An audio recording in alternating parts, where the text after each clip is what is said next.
So 5, 4, 3, 2, 1. Yay, welcome to Media Curious, y'all.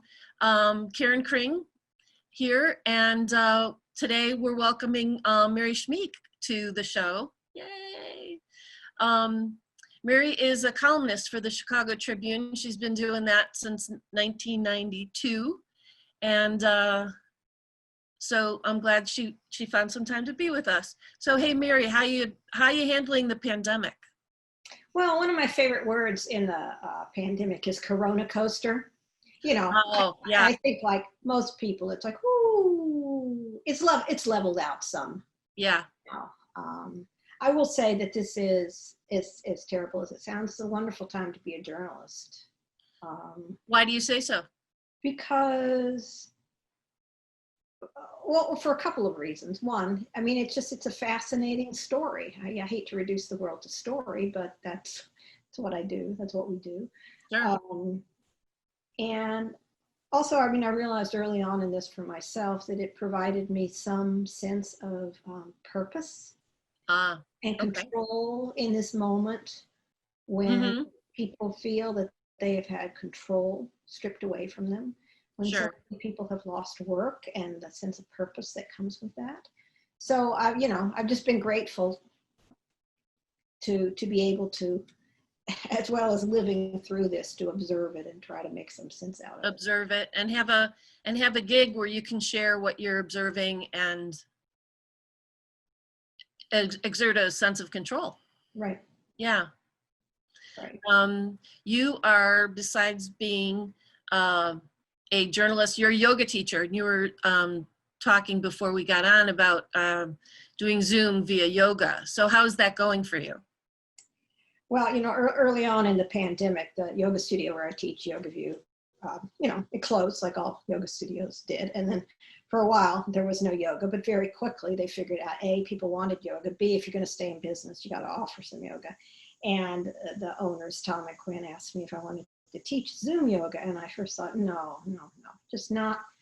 The last thing I want to do is spend more time on my screen, try to convey this, this physical practice without being able to be in a room and touch people and talk to them. But old dogs, new tricks. I thought, oh, okay, I'm going to give this a whirl. And I love it. Really? Love it. Why do you love it? First of all, because people who don't live in Chicago can come. So, I've had a guy, Mark from Paris, who's come a few times. Former students who moved away from Chicago come. And it's just, I've had to think about how you create community on the screen, but you can do it. Yeah. So I found it a challenge. And I am surprised by how fulfilling it is for me, and the students say so too, So we'll see what happens when people can go back in the studio. I'm glad to hear that you're able to do it online. It's a lot of people, I'm sure, are grateful that you're still around to teach. And it does sound exciting to be reaching people all over the world. So what brought you into, I'll ask more about journalism in a minute, but what took you into yoga? When I graduated from college, I went to college in California. Stanford, I think? I went to grad school. Okay. I went to Pomona College in Southern California. Okay. And in the 1970s, and yoga was around, not in the way it's around now, but California in the 70s, in its alternative lifestyle stuff going on. So I was vaguely aware of it. And then when I graduated from college, a friend gave me a book, a little pocket paperback called Richard Hittleman's 28-Day Yoga Plan. And I taught myself yoga out of this book, usually around 2 a.m. after I'd been out drinking. And I would come home and I would open my book and I'd go, I'm going to teach myself triangle pose. And something about it stuck. But then I started running and yoga just wasn't really available. And I moved around the country And then when I turned 40, right after I turned 40 on New Year's Day, I sat down in a coffee house, Coffee Chicago on Clark Street. And I started making a list of New Year's resolutions. And from somewhere out of the ether came the words, do yoga. Wow. And I wrote it down and I looked at it and I said, well, what does that even mean? There was no yoga in 1990. There was very little yoga in 1994 in Chicago. But I found a studio and I started, and I just went, wow, I don't know what this is, but I'm here for good. And I was. It's the only New Year's resolution I've ever kept. When did you decide to transition to teaching? I've been teaching for almost 20 years. Yeah, that makes sense. Okay. For a long time. Okay. But, you know, a well-known yoga teacher asked me at a retreat, he said, do you teach? And I said, no. And he said, you should. And I said, no. No. And he said, promise me this, if anyone ever asks you to teach, you'll teach. So that was the deal I made with myself. And then the owner of the studio where I went, Moksha, said, do you want to teach? And I went, well, I made that vow, so I guess I will. Yeah. It's funny how it all just came to you. What, you know, you made some specific decisions, but it just it sort of came to you, and you listened to the voice. Yeah. Yep.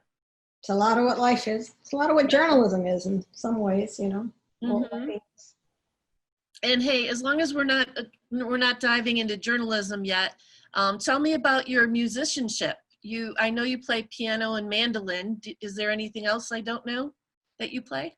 I used to play guitar. I can actually see my guitar, my beautiful little Martin guitar from here, but I don't play it anymore. I just stopped playing it. Ah, okay. Mostly I play the piano, which is also sitting right here behind me. I do play that every day.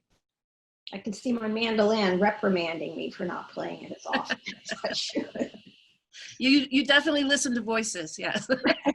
Right.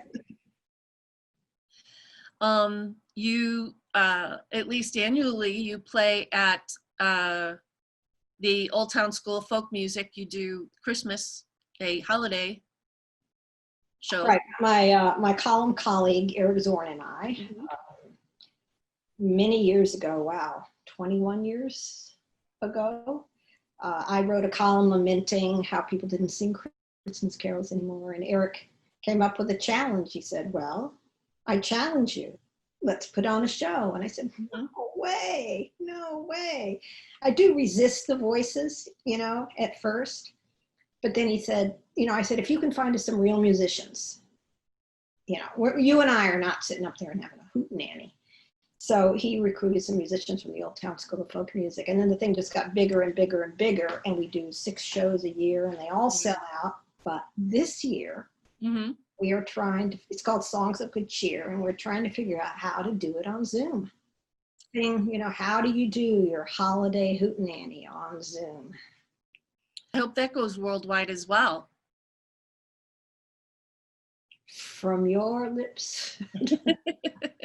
Yeah, I'll help you with that when that comes to, you know, help that go viral and see how many people from how many of the other countries we can get on that. That would be fantastic.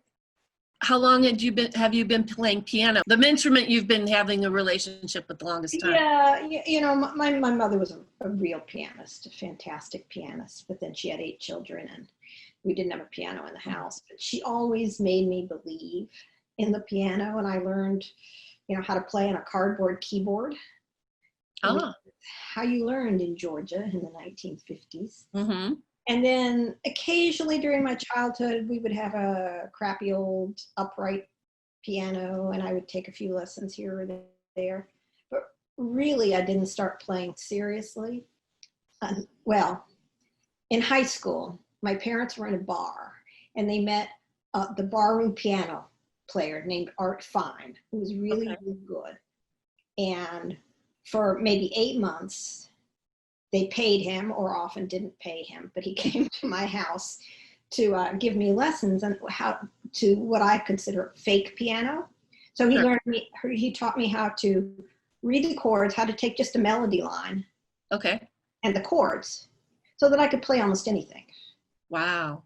And, you know, from that, it's like I evolved. And this was the era of Laura Nyro and Joni Mitchell and James Taylor and all of those singer-songwriters that used piano, not so much James Taylor, but they used the piano. And so I just really got into that, and that opened things up for me. Let's talk about journalism. What voices came to you about journalism? What made you decide journalism was going to be your thing? It was a long and strange path. I had always liked to write. For a semester in college, because some friends made me co-edit the little newspaper at my college. I co-edited it, but I had no journalism training, no journalism experience. I didn't know what journalism was. Mm-hmm. In some ways that served me well. Yeah. Actually, you know, I think it's very tempting for people to get locked into journalistic formulas.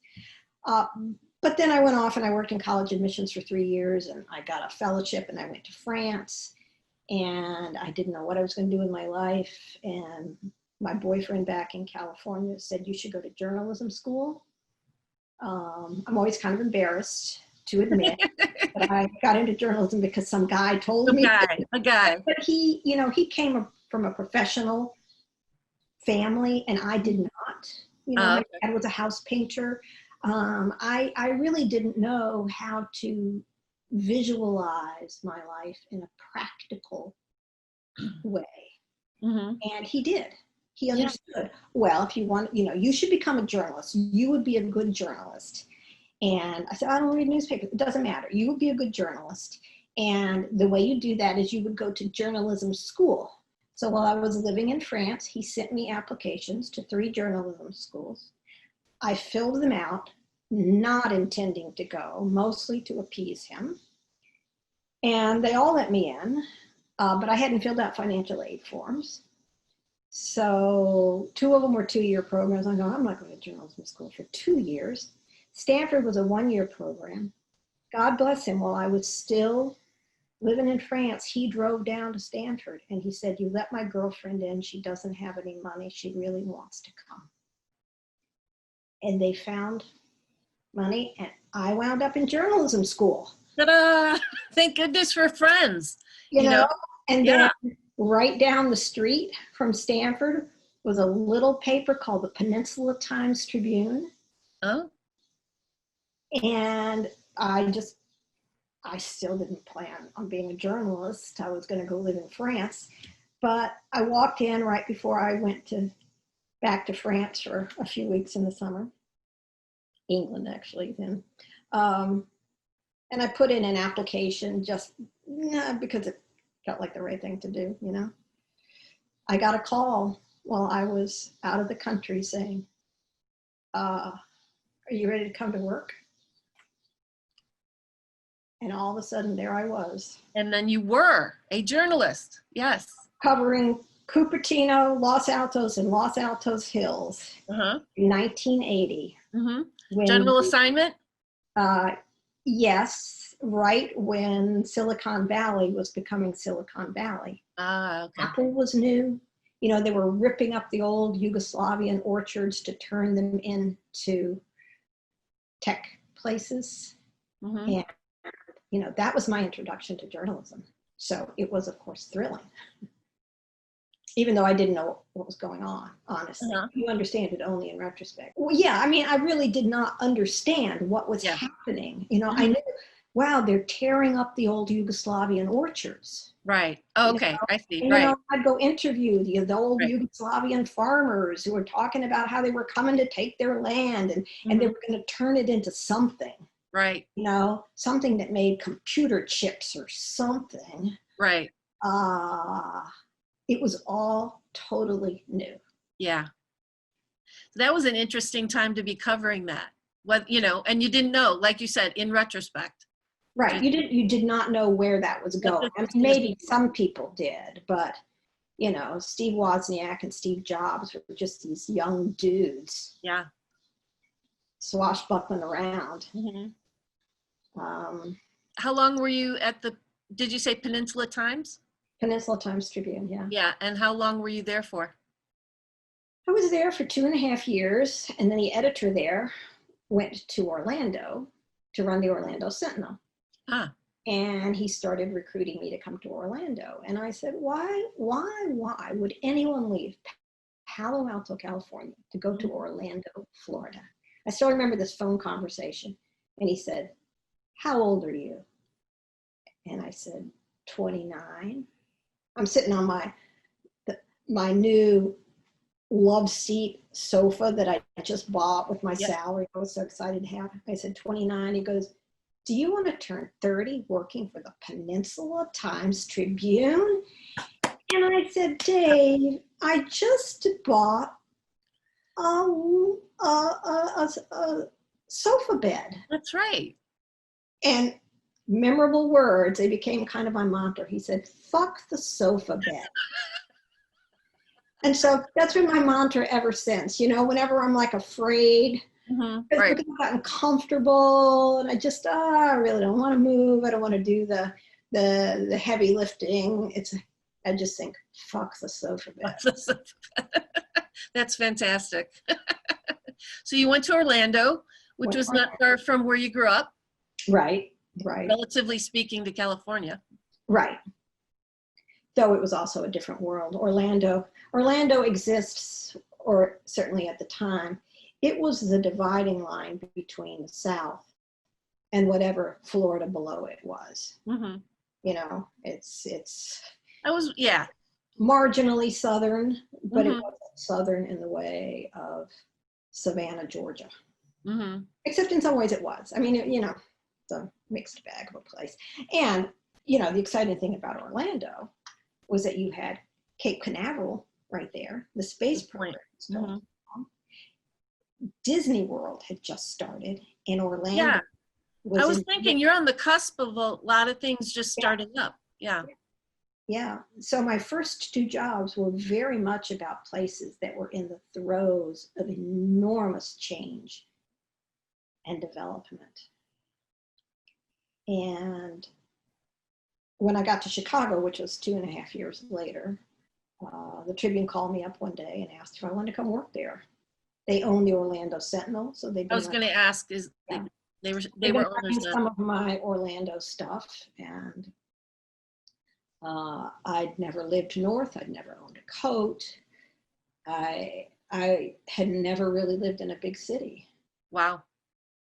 And one of my first impressions of Chicago was, wow, I've lived in all of these places that were going from being small to being big, they were under huge and obvious transformation. And Chicago felt very fixed to me, and it was huge. And of course, what I've learned is that Chicago is never fixed, True. It's always churning. But it was not, you didn't have that same feeling at the time. It felt like a more stagnant place. Especially when you get here at first, it seems stagnant, but people who've been here a long time know that Chicago keeps going past you. Right. You might be stagnant, but it's going to keep moving. Right. Right. And learning how to decipher that movement. It's like in Northern California and in Orlando, it was easy to decipher the movement, partly because it wasn't so big. And, these places weren't as established. The trick in Chicago is, deciphering these changes that are often more subtle. Yeah. Did you start out as a columnist at the Tribune, or were you a reporter, or both? Well, I always like to say, I think columnists should still be reporters, and I write a column that depends on reporting. not always, but Yeah. I always want to stay anchored in it. But yes, I came here as a feature writer, but with a feature writer with a news orientation. Mm-hmm. And I did that for 2 years. And then they asked me if I wanted to go on the national staff. And that's where I really learned how to do the job. I was just tossed out. I moved to Atlanta. I was tossed out into the world of breaking news, of, being yanked here and there to, whatever was a huge news story going on in the South. And in between times, just roaming around the South looking for stories of change, really, because the South was changing hugely in the 1980s. It was changing racially, it was changing politically. Immigrants were moving in a way that they hadn't before. Right. So it was thrilling. It sounds like what you're saying is when you were in California in the South, you were running around looking for stories, but when you got to your place on the national desk, that subtlety you were able to take advantage of, and the less running around. And am I reading you right? Well, no. I mean, I ran around. I mean, when I covered the South, I lived in hotels. Right. I mean, I went everywhere, I was in New Orleans, I was all over Florida, I was in Arkansas, I ran around all the time, and I had to learn to decipher places and news events really, really quickly, and write on very tough deadlines, covering major trials from, the Jim Baker trial to hurricanes to, shooting in Gainesville at the University of Florida. I mean, just bang, bang, bang. And it taught me the trade. In 2012, you won a Pulitzer. You want to tell us more about that? Do you remember the day that came down, that you heard that? Do you have any memory of that? Oh, I remember. Tell us about that. It's kind of a gray day. I remember that. I was sitting at Starbucks next to the Tribune in the Hotel Intercontinental. And my cell phone rang. And it was my editor, Peter Kendall. And he said, "Mary, it's Peter. Where are you?" And I said, "Starbucks." And he said, "Mary, get back here. You just won the Pulitzer Prize." And I said, "Can I finish my tea?" I'm kind of busy, right? So I walked back over to the newsroom, and it was lovely. I mean, people mystify the winning of a Pulitzer. And I would be lying to say that it doesn't please me to have been noticed in that way. It does. But it's not as simple a thing, at least not for me, as people somehow imagine. I mean, my first thought at the time was my brother Bill was dying. And I was very burdened by that thought, by that unfairness of the world. It really bothered me. And yet Bill was one of the first people to call me, and it truly made him happy. Yay. And that helped me. But it's like people do imagine, oh, you've got this, and it changes everything in your life. And it didn't change the fact that my brother was dying. Right. And that troubled me.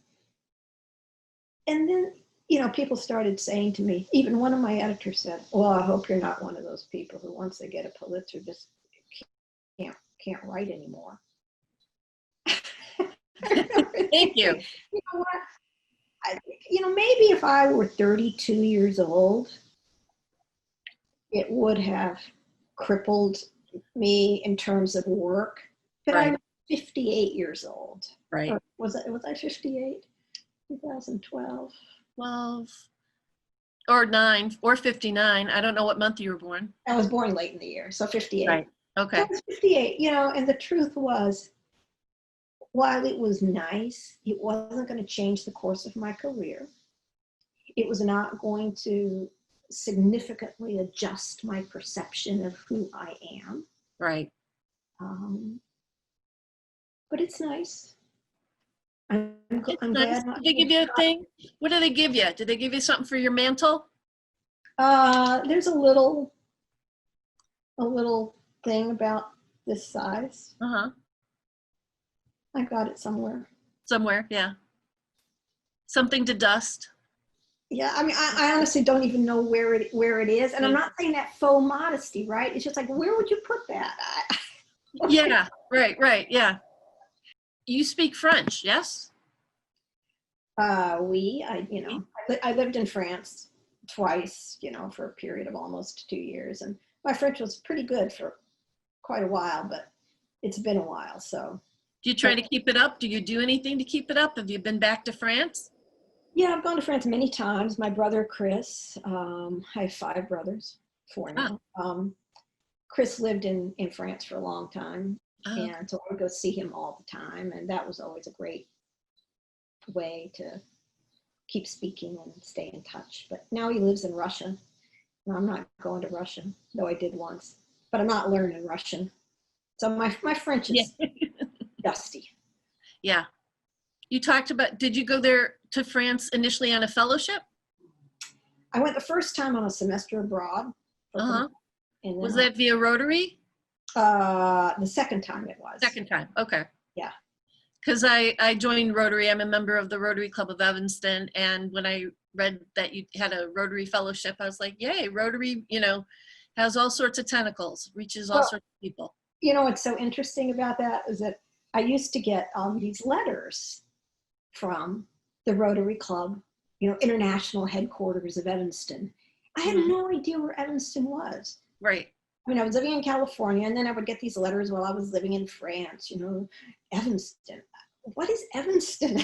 And then I moved to Chicago and went, Evanston. Oh, yeah, right. Yep. How do you get the ideas for your columns? What inspires those ideas? Oh, that's one of the great mysteries of life. Panic. One of Back to the voices. Self-invented mantras is panic is my muse. Yeah. So, I mean, the first thing I do is I scan the news on any given day. I get up and I just start manically looking at what's happening. And I try to figure out if there is anything that I can responsibly and usefully and quickly say. Those are not the same 3 things. Yeah, they're not, right. Right? Yeah. You can't be quick with some things. Right. You just can't. And I think it's because I spent long enough as a reporter that I am extremely wary of having big opinions on things that I have not myself reported. Right. So, I'll read stories and I'll go, yeah, but what's missing from this? Right. I'm always aware that stuff is missing from the picture. And so, that means, I know there are people who would like me to be more blustering and opinionated, but I just feel like I cannot responsibly do that. So when when it's really clear to me and I've got a feeling, I mean, there's certain topics like, through the Me Too movement, certain aspects of what we're dealing with racially, the racial inequities in this country, I feel like I know enough to have a strong opinion. But other things, Jussie Smollett comes along and I'm just thinking, I don't know what happened here. So before I'm going to have a big opinion one way or the other, I got to wait this out. So anyway, so the news, I look at the news and then I just think about, okay, what am I really thinking about? Really thinking about. Often it's the weather. It's how loud the cicadas are. It's how quickly summer's passing. It's the challenge of winter. I think about, what am I really discussing with my friends? And this is, so, going a couple layers down in your mind. And not every columnist wants to do that. Yeah. Some don't want to get as deep. Or they just have a different philosophy about what a column is. And my philosophy has always been, it's kind of the columnist as your friend. Right. Your friend who may have had the time to research a topic that you didn't have time to research. So, someone you can trust to do that. Right, right. But who also understands that on any given day, you are worrying about your health. You're worrying about the people you love. You're worrying about time passing, So, cover the waterfront. Yeah, right. The whole, the full landscape, and that can be complicated. It can be complicated for some people to understand what that genre is. Yeah. Your family sometimes gets mentioned in your columns. How do they feel about that? I think they mostly feel okay. I used to be more cavalier about writing about them. Wrote a lot about my mother, never asking her beforehand. I just wrote about her. And I'm pretty sure she liked it. Pretty sure. Sure. But I have she didn't disagree with you. She didn't let you know if she was bothered. Well, my mother wouldn't, she truly was an amazing person that way. But I have become more careful as time has passed about not appropriating other people's lives and stories. Yeah. I don't think I understood when I started, and it's only backfired on me once, but it did backfire on me once. Okay. I wrote something about a friend that I thought was amusing. Yeah. And she did not think it was amusing. Oh, ouch. And after that, I thought, just gotta be careful here, Something you get asked about a lot, that a column you wrote that gets abbreviated to Wear Sunscreen, was on one of your days. My understanding is it was inspired by a walk to work.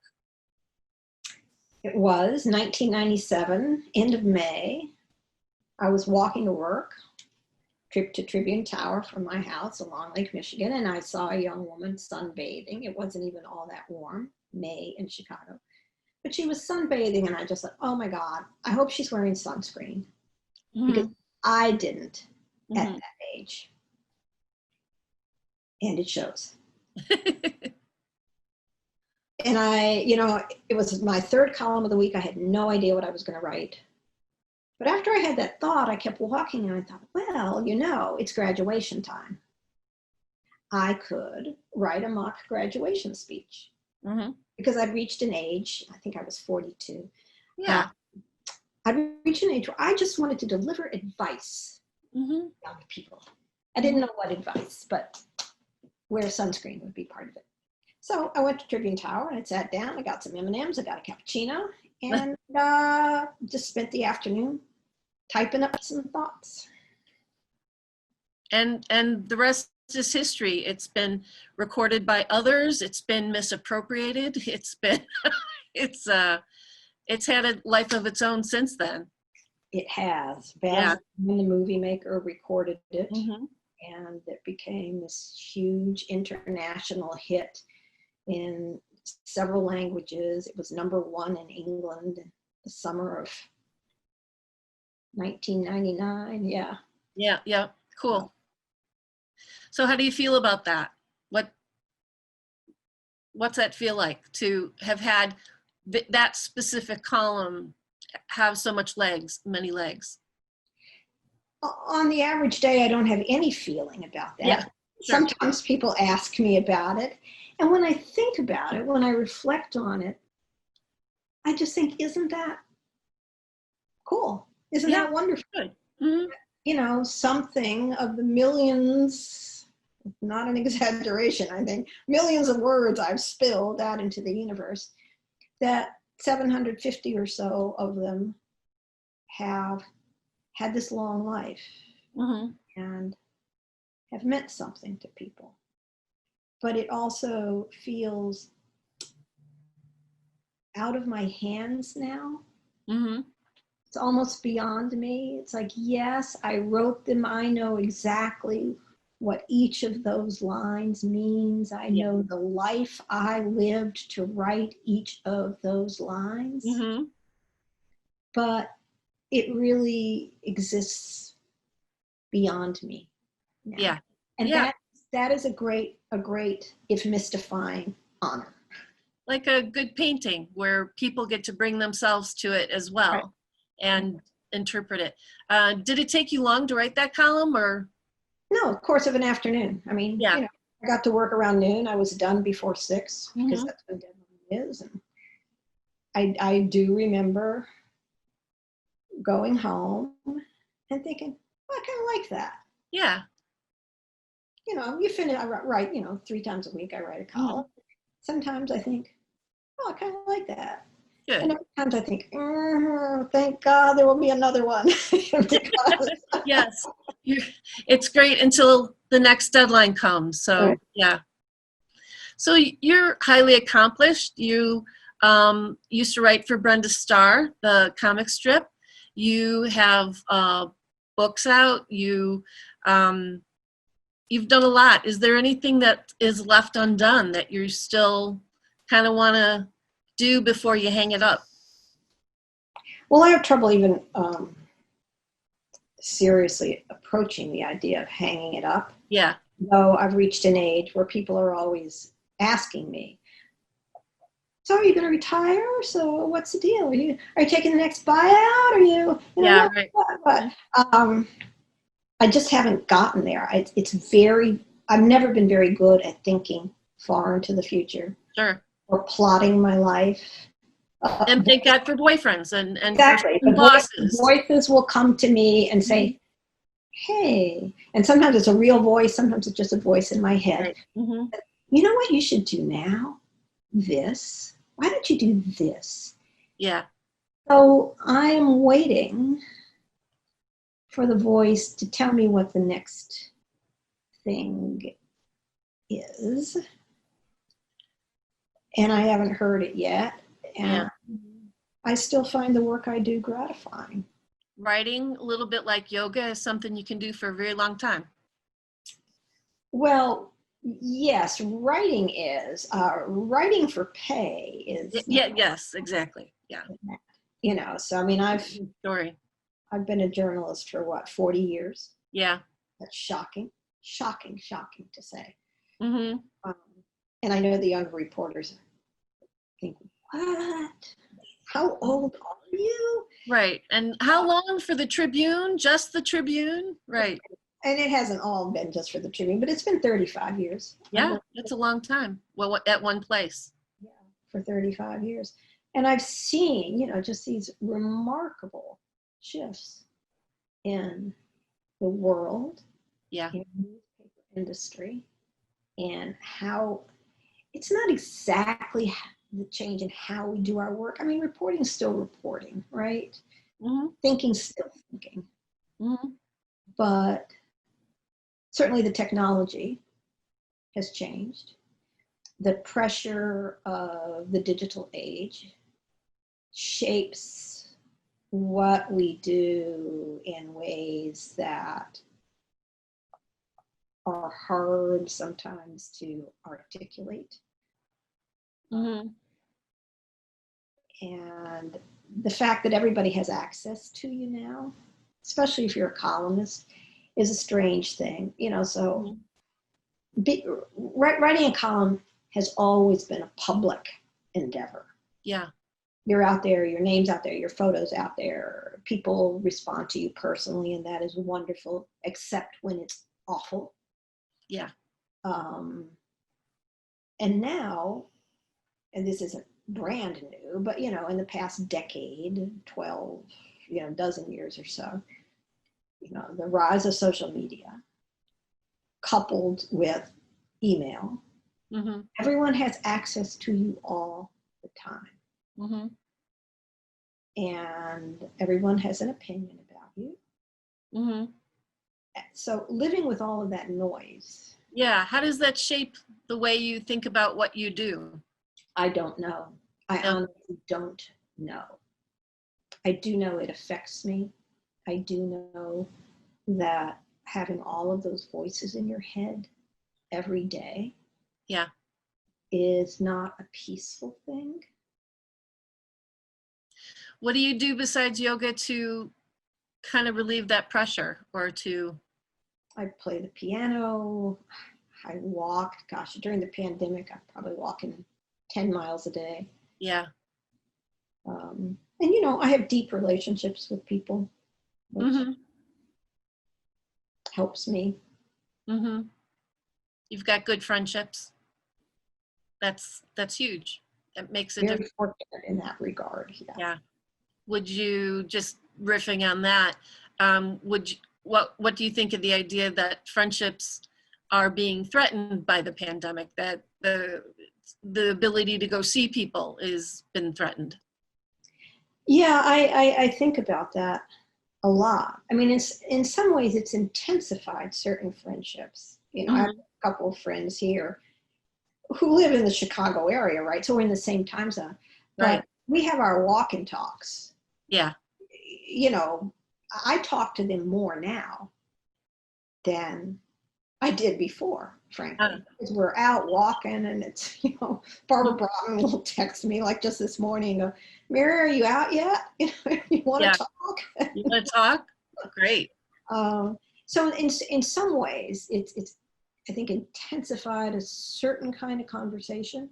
But the fact that it is physically isolated so many of us from so many of the people that we love, from friends, family. Yep.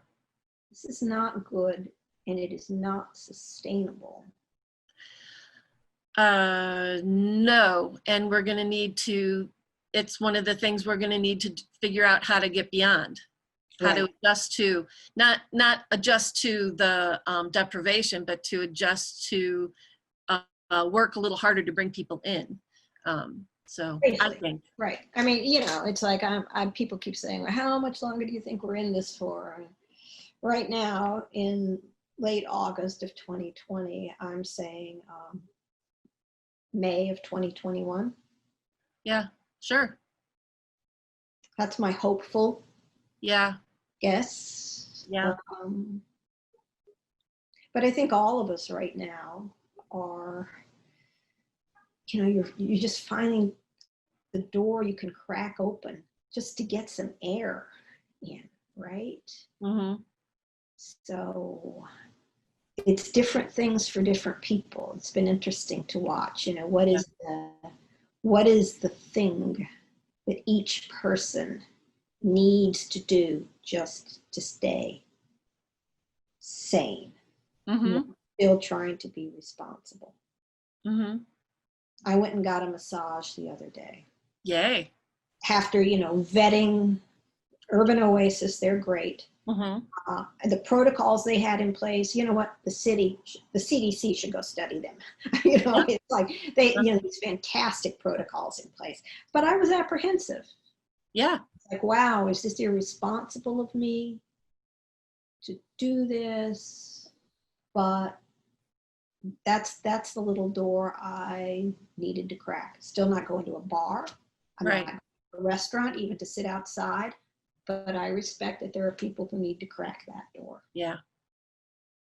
What's yours? What door do you crack open? What's mine? I haven't gotten my hair cut yet, but I've been having people in my garage to make portraits.